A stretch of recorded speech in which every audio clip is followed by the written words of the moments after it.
Will, l'astuce immonde d'un candidat pour ne pas mourir de soif. On n'aurait pas osé. Ce lundi 26 mars 2018, M6 donnera le coup d'envoi de Will, la course de survie. Une émission d'aventure animée par Stéphane Rothenberg, et qui comporte 5 numéros. Le concept ? 7 binômes, composés d'un expert de la survie et d'un novice, n'avaient que 3 jours pour parcourir 50 km. Bien entendu, tous devaient se débrouiller pour se nourrir, boire et survivre. Et certains étaient prêts à tout pour ne pas être déshydratés.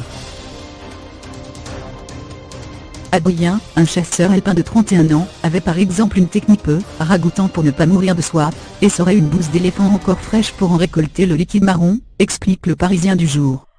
Une astuce qui n'était bien évidemment pas au goût de son binôme. Je ne savais pas qu'on pouvait boire ça. Je préfère crever de soif, a admis Dimitri, cadre supérieur de 41 ans.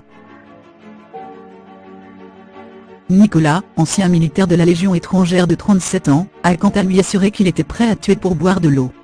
On vous laisse donc imaginer le milieu hostile dans lequel ils ont évolué. Aussi, la production a-t-elle renforcé la sécurité. Avant le tournage, des spécialistes locaux ont inspecté chaque parcours. Ils ont aussi repéré les établissements de soins aux alentours, et les moyens de rapatriement nécessaires. Une jeep contenant tout le nécessaire médical était disponible à toute heure dans le cas où un médecin urgentiste devrait rejoindre un binôme. Et quand les candidats étaient dans la jungle, ils étaient escortés par un paramédical et un guide armé d'un fusil hypodermique.